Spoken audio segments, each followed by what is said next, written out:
Welcome everyone to Mamados Medical Media, a 3-on-9 YouTube channel, weekly posting new medical videos. Join our Facebook and Telegram groups for more interaction and latest news. You could also support the channel on Patreon, where we upload multiple choice questions and other premium content.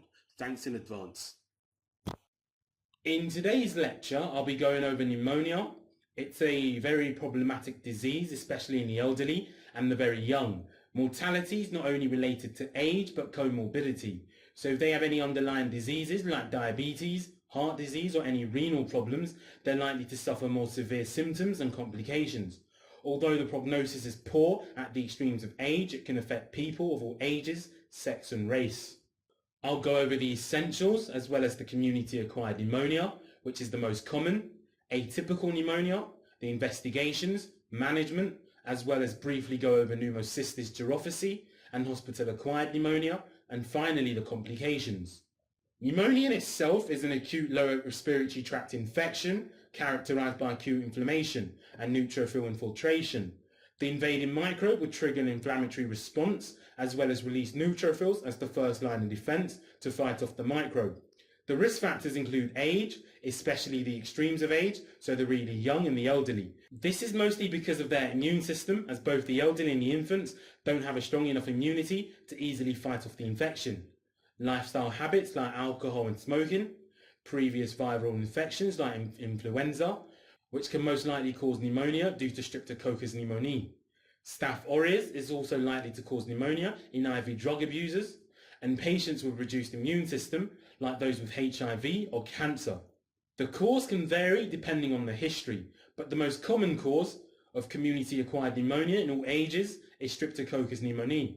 Staph aureus is also likely to cause pneumonia in IV drug abusers, Haemophilus influenza, and Mycoplasma pneumonia, which can also cause atypical pneumonia. The general symptoms can be put into a triad: fever, cough with sputum, and shortness of breath. The sputum can be purulent or bloody, but can be absent in some cases. They can also complain of pleuritic chest pain. The signs include tachypnea. On auscultation, you'll hear bronchial breathing, crepitation, and pleural rub. And on physical examination, the affected side of the chest will be done on percussion.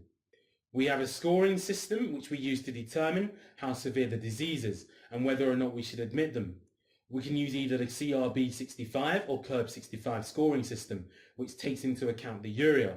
C stands for confusion, R is respiratory rate of more than 30 breaths a minute, B for blood pressure, as in hypotension, with a systolic blood pressure of less than 90 and a diastolic blood pressure of less than 60, and 65 for those that are 65 years of age or more.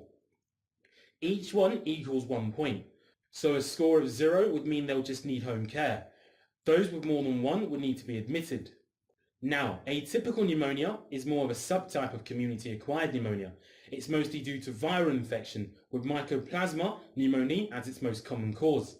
It can also be due to Chlamydia pneumoniae and Legionella pneumophila, with Legionella being the most severe of the three. Both Mycoplasma and Chlamydia are transmitted from person to person, whereas Legionella is transmitted via contaminated water, usually in the air conditioning system and hot tubs. Atypical pneumonia can be caused by a fungi like Pneumocystis jiroveci, which I'll talk about later. In Mycoplasma pneumonia, these patients tend to be young and fit, and the symptoms appear more gradually, but what stands out is that these patients don't present with shortness of breath, but do present with dry cough. They also present with fever, rash, and arthralgia.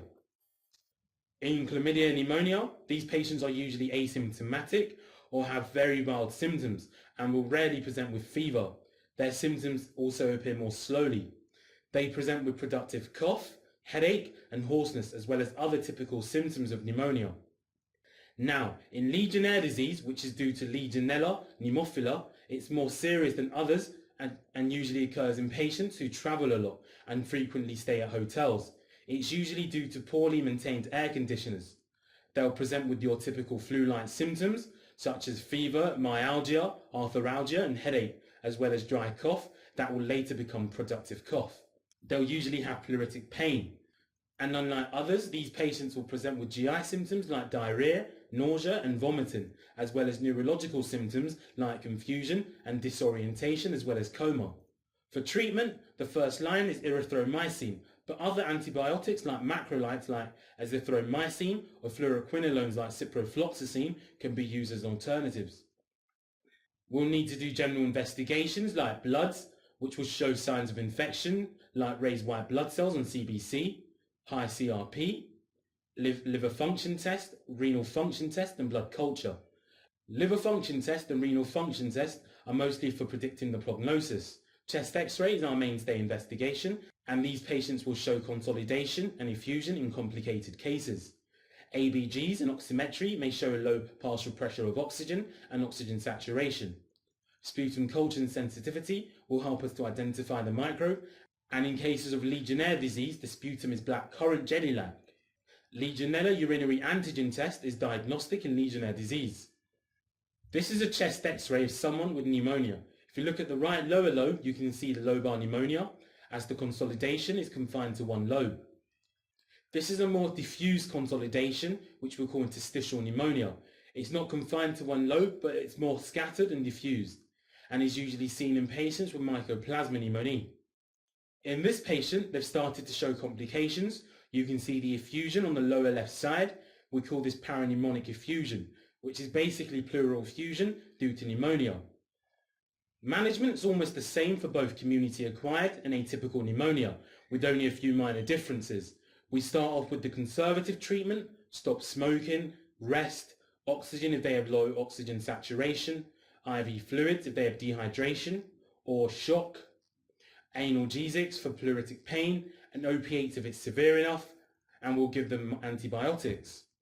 If you remember earlier, we used the CRB65 scoring system on deciding whether the patient should be admitted. It can also be used to determine the severity of the disease, which will dictate the antibiotic treatment plan.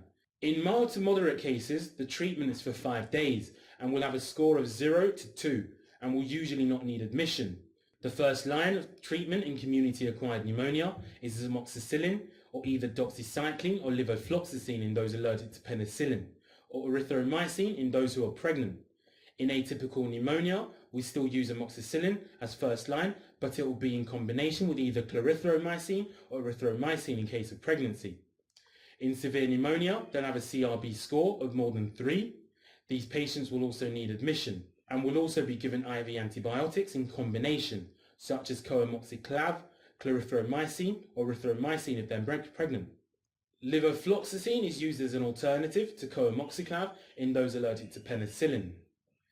Now, pneumocystis jiroveci is a fungal infection that mostly occurs in HIV patients, especially those with a CD4 count of less than 200. As well as the typical pneumonia symptoms, they'll usually present with features related to their HIV disease, like oral thrush and herpes labialis. The most accurate test is bronchoscopy with bronchoalveolar lavage, which will show us the fungi.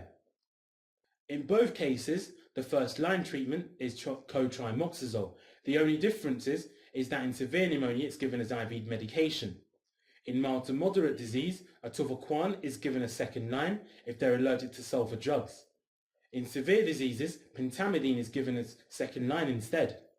Hospital-acquired pneumonia is pneumonia that occurs 48 hours after hospital admission. It can occur in those who are severely debilitated or immunocompromised or those on mechanical ventilation. It's usually caused by a Haemophilus influenza, methicillin-resistant Staph aureus or Pseudomonas.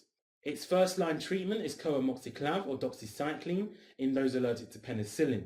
In those with methicillin-resistant staph, you can give vancomycin and anti-pseudomonals like piperacillin with tazobactam or levofloxacin in those with penicillin allergy. The main complications that can occur is empyema. They'll present with swinging fever that comes and goes, and also night sweats. Other complications like lung abscess, pleural effusion, which we call parapneumonic effusion, and DVT. And that's it for today.